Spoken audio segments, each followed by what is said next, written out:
from Hoopla. Hey, I'm Megan from Southern Branding. And today we are going to talk about good and bad swag and kind of how to avoid that bad swag and how to, make sure you're getting the good stuff. So that was a actual topic that was submitted to us through a poll I took on Instagram. Thank you, Jason from BBSI. Shout out to Jason. He's on vacation, so he may not see this, but I will tag him in it later. So awesome. Megan, let's hear your thoughts on good and bad swag and kind of just your overall summary on the topic. Okay. So I'm going to get deep in this a little bit. I think that first of all, you can't answer what is good swag, what is bad. Like there's no just blanket, statement about it. I think you have to go back and peel back some layers. And first of all, talk about, what you're trying to accomplish. So, your brand, when we talk about brands, your brand is how people feel when they see and experience you, right? Like that is really what your brand is. It's not necessarily your logo. It's the feeling that it evokes. It's the experience that people have with you. So you have to then talk about like, what is your why in all of this? Like that's what differentiates you. It's not what you do, it's why you're doing it and why you're different, why you're better. So it's the story that you're trying to tell, and that's what your promo needs to tell. So all of the branded merch that you're doing, it needs to somehow relate back to what that story is. And there's lots of different ways that you can do that. And it's specific to what you're using it for also. So if you're talking about, you've got this industry event trade show going on, then it's asking questions about that. What type of trade show is it? Who's the end user going to be? What your budget is, all of those types of questions. And I think that also maybe sometimes people think that bad swag, it can be, it's all the cheap stuff. Yeah. And certainly I think that that's part of it. When we talk about filler stuff and, the things that just end up getting thrown away. Right. But good swag doesn't necessarily mean expensive. You can do a lip balm and have that be good swag if you take advantage of what you're putting on it. What the message is it telling a story? Are you making it your business card? Does it have a coupon code? When you utilize items in ways like that, it becomes good swag. Okay. I love everything you said. And what's fun about our weekly show is, Megan's been in the industry for over a decade, so she knows her stuff. Yes. And I'll be rounding up to 2 years of owning Hoopla and 3 years in the industry this and fourth quarter. But I've been on the buying side. Yes. And I was on the buying side for a really long time. So I have a little bit of a different perspective. I'm always learning stuff from Megan, so I love that. But I think for me, to simplify what good and bad swag is anything that doesn't get you your call to action or your brand recognition or gets thrown away. That's bad swag, whether it costs $100 or $1. If it didn't get your brand across and or gets, basically thrown away, that's bad swag. Yeah, totally. I was talking to you, I said this to you, we talked before we started recording. I was telling you, I was talking to a rep and so I asked her this. That was what I asked her before we got off the call. I knew we were going to be talking about this. And I was like, okay, so bad swag, what's bad swag to you? So Emily, if you're watching, here you go. And her response was something that has that good swag is something that gets you a return on your investment. So whether that's $100 item, a $10 item, a dollar item. Yeah, what a hat. There you go. It's whatever's getting you that return on your investment. Right. And the key piece that I think all good marketers, keep in mind is it has to tell the story. It has to be true to who your brand is and the story and the message that you're trying to get out there. Another favorite of ours always talks about it being keepable, usable, wantable, stealable. It has to be those items. If it's those 4 things, then you got a good swag piece on your hand. And that doesn't mean that it's expensive. It just means that it tells a story. And, so you keep relating back to telling a story, and I actually really love that. But I do find when I'm dealing with kind of newer clients, like startups or Yeah. clients that aren't really super confident in what their brand actually is at the Mhm. moment, that's really intimidating for them because they don't Mhm. know what their story is. And they might not have the resources or time, especially as I'm a startup, 2 years in, and you are working so much just trying to keep things moving that you may not have the time or resources to invest in kind of working on what your story is and how you want your brand to be perceived. I think that's a great thing. If you're listening, put that on your strategy roadmap for 2022 if you don't have that happening for yourself. But don't let that intimidate you either. I think sometimes, at least for myself, I do a lot of self promo, and the way that I kind of pick the items that I buy that are Hoopla branded that I give away to my clients and potential clients is, would I like to receive it? What would I use it? Is it something that I want? Uh-huh. I don't really have a brand story. I feel like my brand story is just kind of unraveling or telling itself organically through just trial and error and growth as a company. And that's fine too. But I think sometimes that is intimidating when do you have the time to hold someone's hand and say, let's come up with your brand story? I don't.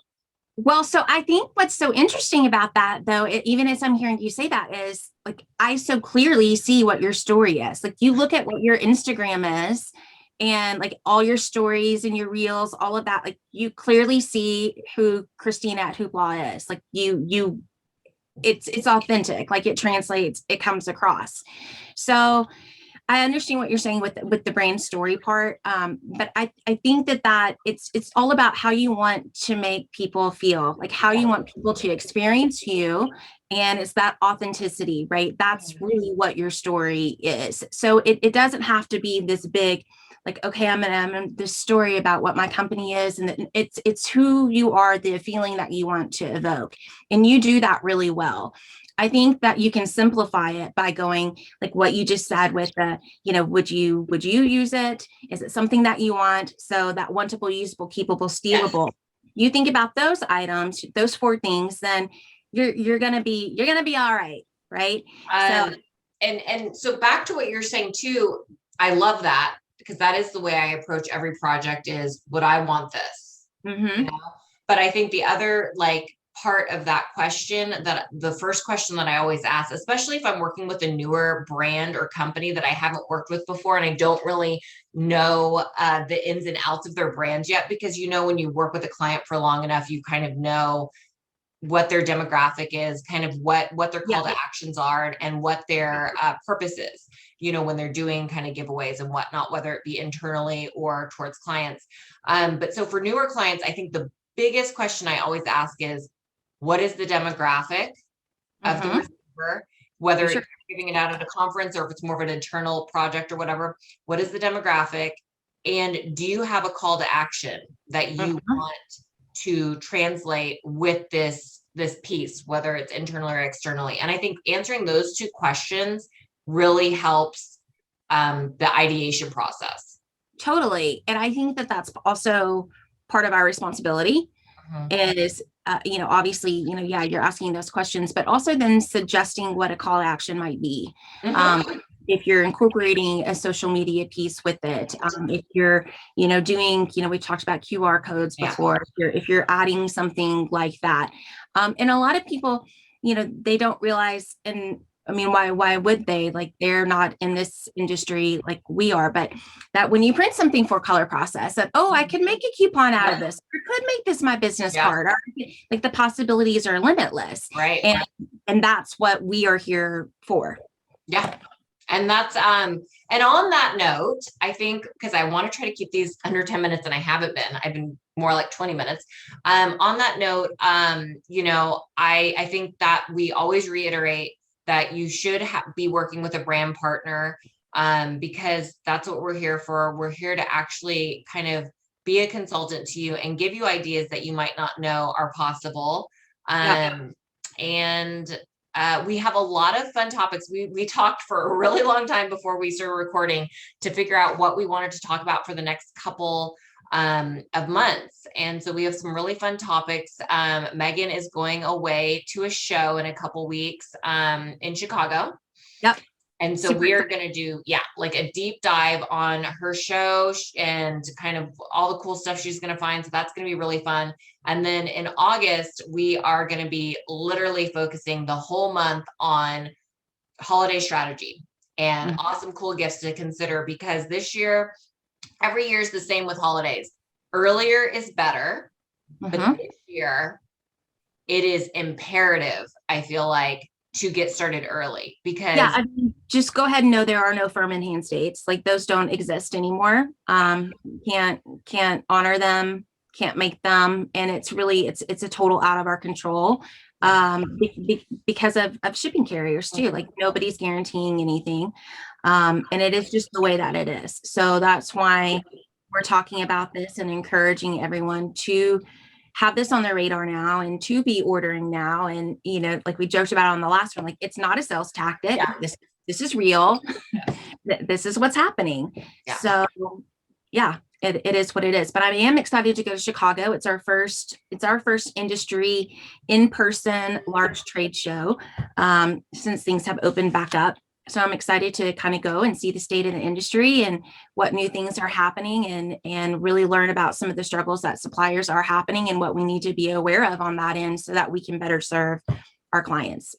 And on that note, not to be outshined by Megan, I will be going to an industry show in January that's also a very large industry show. And so it's actually going to work out perfect, because Megan's going to be able to tell us what to expect for Q4, what's cool, what's neat, what the state of the industry is for Q4, which I think is super important, especially for the holidays.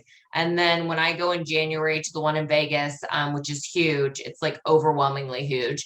That'll be actually really good timing for us to go into 2022, talking about strategy, state of, the industry, and any cool new items and stuff like that. So we are always going to try to make sure we're keeping you guys in the know. And so you guys can really prepare your marketing strategy by each quarter, if not annually. Yeah. Okay. So I have a question for you this time. Oh no, I had my question queued up. Are you doing the question today? I'm fine with I'm going to ask you a question. Well, it relates to our topic. Oh, okay. So opinion. Is bad swag better than no swag? No, it's not. And the reason I say that is because and I actually recently, because everything's opening back up in Idaho, I've gone to a handful of like galas, like philanthropic galas that I bought tickets for and went to.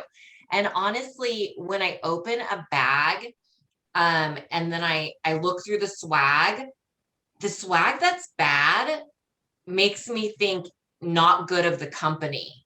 That's right. Totally. It's a reflection of your company, which just brings it all back full circle about, like, it's your story. It represents your brand. It represents who you are. And when you do cheap things, like, then that's a reflection on your company. It is. Should I show that pen? Should I show that pen that we talked about earlier? Okay. So I have a supplier I work with all the time. Shout out to Brenda from Logo Mark, because I just love you. And so she sent me a bunch of Igloo, Brenda. Was that from Brenda? She's the best. Anyways, so she sent me a bunch of pens because I'm looking to do some self-promo pens, as well as the tabletop cornhole. So I'll show you guys that when I order it for myself, because it's really cute. But anyways, she said, look, I have a pen for you. It's not your style, because it's a little like kind of kitschy and not your typical hoopla, brand. She knows my brand pretty well. She's like, but I'm going to send it to you anyways, because I'm just going to send it to you. And I got it today, and I looked at it, and it totally isn't my brand. And I actually really loved it. And I showed it to Megan this morning. But it's a wheatgrass pen. I don't know if you can see it. It has a stylus on the bottom. It comes in rainbow color, so it's sustainable. The wheatgrass is sustainable. And every time you push it, you get a little different face, which is like kind of gimmicky, but like it's something that, like, I could totally see my daughter stealing from me. I could see myself reaching for it like at home because it's just kind of fun and cute. So my point being is this is like an inexpensive item that if you gave it away at a trade show, it would stand out because everyone else is giving out this. Yeah. And when you were talking about it and showed it, and I went, okay, but like it's making you smile. Yeah. So it's evoking an emotion. And that's what, like, that's the connection and memory. And you're talking about that, and you're talking about it with Brenda from Logo Mark. And that's the feeling you get from them. So that is the perfect example of what it's about. Yep. Totally. Okay. I have our personal fun, whatever question at the end. What is one quality about yourself that you think makes you a good friend? Quality about myself that makes me a good friend. I have been told that I am a good listener. And that I'd certainly try to be like an active listener, and not just like listening to figure out what I'm going to say next, but to really like take in. So I'm going to say that I can be a good listener. I love it. How about you? Me, I would say I think that one of the best qualities about me as a friend is I am a very non-judgmental. Like you can tell me anything personal, or you're struggling with something, and I may not agree with how you're handling the situation, but I'm 100% behind you, supporting you, asking you the questions that help you figure out how you want to approach a problem. And I will never, ever judge you and tell you what is happening to you is, not is your fault, or, oh, you shouldn't have done that, or any of that. Like, so I think that is, I treat all my friends how I want to be treated. And I think like knowing that you're in a safe place to talk about whatever you need to talk about without judgment is like a key thing for being a friend. So that kind of ties into what our next topic is going to be about, which is going to be a little more personal topic, but it's about like as women, like building our tribe, those friendships, the mentors that you have, how do you show up? Yep. All of that. So tune in for that one. Yeah. Okay. Bye. Till next week. Bye.